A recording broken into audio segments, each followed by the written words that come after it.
This edition of Dolphins Today is presented by Manscaped. You can get 20% off and free shipping when you use promo code DOLPHINS over at manscaped.com. Some news to begin today's show. Dolphins training camp just around the corner. Another injury transaction move here.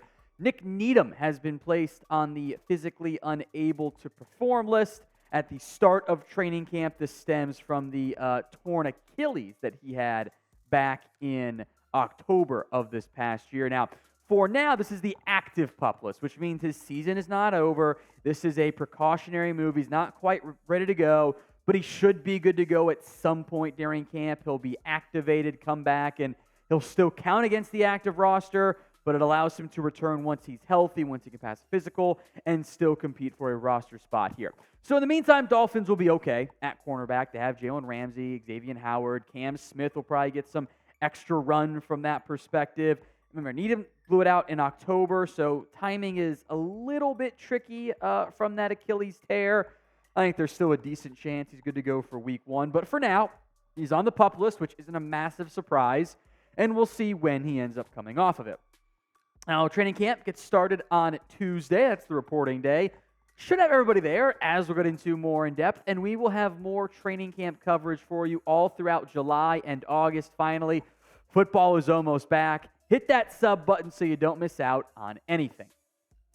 Unlike maybe a Chris Jones, who we will get to here in just a little bit, Christian Wilkins is set to report to Dolphins training camp per a report from ESPN. He's not going to hold out like Chris Jones is doing, although Wilkins is looking for a new contract. He is in the final year of his deal, and it's good timing for Wilkins because the defensive tackle market has exploded in recent, I'd say months mostly, and Wilkins is among the best young defensive tackles in the NFL.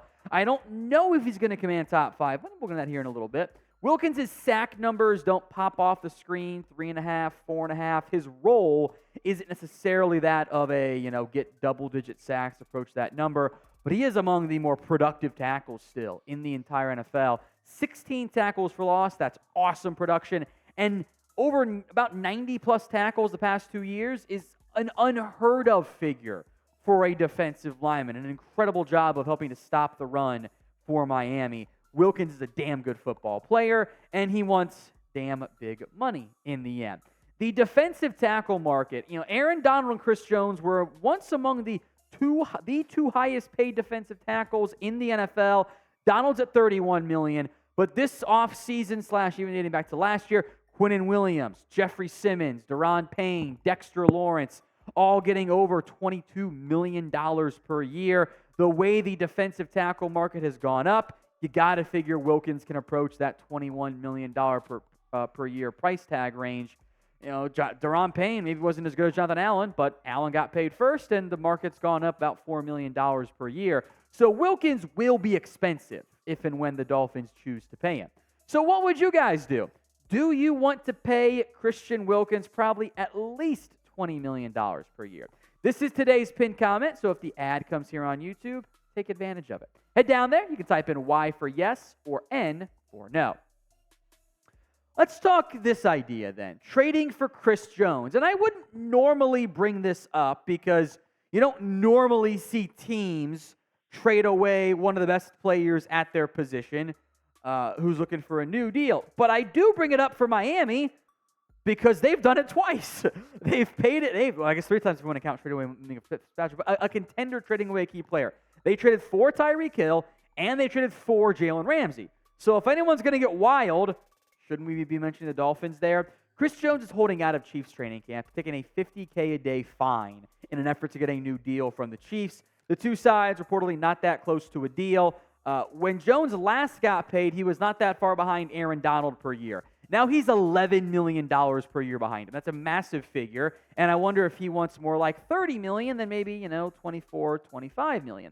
But Jones is one of the best defensive tackles in the entire NFL. He's coming off another all-pro caliber season, 17 TFLs and 15.5 sacks. The Chiefs at one point were like, let's try to make him into a defensive end. That didn't work well because it was never going to work well. But as a defensive tackle and interior player, he is an awesome special type of guy. Now, the Dolphins and Chiefs did do that trade once. Tyreek Hill. You have a lot to get Tyreek Hill. Then the Finns did it again with Jalen Ramsey for much less. But the Chiefs-Dolphins trade probably won't happen a second time. It's a fun idea. I think you can't pay Wilkins and Chris Jones, but maybe if you just want to go all in right now, you could put Wilkins as part of the deal. Might defeat the purpose, but maybe you just give picks instead and go all in. But it's a fun idea. Just probably not going to happen for the Miami Dolphins. We're going to talk free agency here to wrap up today's show. Sports Illustrated's Dolphins site, Dolphins Fan Nation, looked at 20 different free agents to consider. We will break down 2 of them. A lot of the names we've discussed before on recent videos, on our own videos, and I don't want to repeat and kind of do it all over again. So we're not going to look at every single player since most have been discussed in previous shows. But the Dolphins do have an open roster spot, and there were 2 names I was listed. Hadn't thought of that one before, and I wanted to discuss. Before we get there, though, today's show is made possible by Manscaped. Don't neglect your beautiful self, fellas. Make sure you're looking right this summer with Manscaped. The Performance Package 4.0 comes with the Lawnmower 4.0, the most comfortable boxers known to mankind, the Weed Whacker, Ball Toner, and Ball Conditioner. You guys can get all of their products, and they'll keep you skate from head to toe, by the way, with promo code DOLPHINS over at manscaped.com. That's manscaped.com, promo code DOLPHINS. Get the Performance Package. Get the Beard Hedger as well. Help take care of your face, not just your stuff below the waist, if you will. Again, everything is 20% off when you use promo code DOLPHINS. They will throw in free shipping as well. Make sure you're taking care of yourself. Some self-care is important for fellas out there. So again, check out the comment section and the description. Link and promo code are in there. The 2 free agents I'm going to discuss, beginning with Carson Wentz. Wentz does remain unsigned. The pitch from Sports Illustrated was, well, maybe he's a fit if, injuries were the way. Here's what Omar Kelly wrote. His MVP caliber 2017 season is a distant memory. The last time we saw Wentz, he lost his starting spot in Indianapolis in the 2021 season, had an injured, shortened tenure as a starter in Washington last year. If he's not retired, he'd be a solid break in case of emergency option if something serious happens to Tua Tagovailoa before October and Miami doesn't feel Mike White or Skylar Thompson can get the team to its desired destination. Let me tell you this, folks. Carson Wentz ain't getting you to your desired destination as well. We've broken the glass in case of emergency to get the fire extinguisher, and the fire extinguisher doesn't work. So now we're just going to die. That's what Carson Wentz is at this stage of his NFL career. I think there may be some locker room issues there. It is very rare to see a team dump their starting quarterback so unceremoniously 3 times with 3 different teams. That's what happened to Wentz in Philadelphia. They're like, we don't want him anymore. Get him out of here. The Colts go, maybe this time it'll be different. And they blow a game in Week 18, and they move on from Carson Wentz with 0 backup plan. Ownership was like, he's got to go. I will figure out the quarterback later. Ended up becoming Matt Ryan. Didn't work out there. He goes to the Commanders, and they put him back in the starting lineup, and he was terrible. And then Ron Rivera forgot that if they didn't win the game, they were eliminated. It was just a whole mess.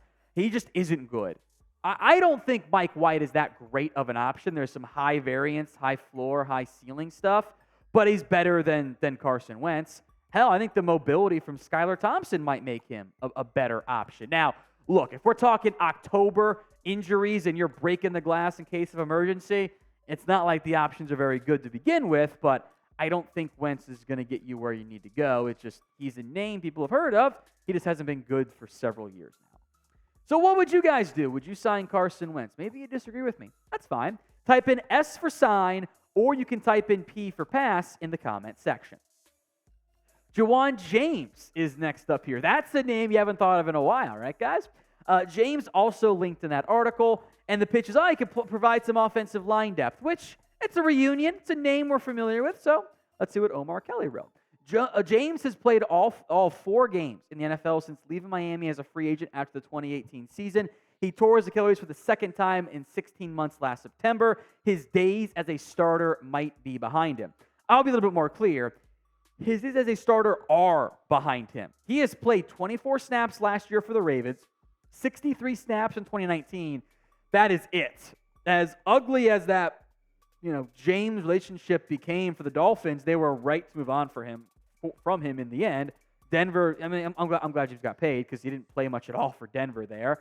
Offensive line depth is a concern. I acknowledge all of that. It's very accurate. But here's a weird statement that I don't like saying out loud. Are we sure Austin Jackson's worse? I don't think he is. I'm not sure Cedric Ogbuehi is probably a better piece along that offensive line. So it's a name you guys might be familiar with. I would wonder if James even gets a shot again in the NFL. Maybe someone does because O-line play is so bad across the NFL. But he can't stay healthy anymore, and I don't think that's going to change anytime soon. So our final question before we go, name a free agent who you guys want to sign, or free agents. Go sound off for me in the comments section.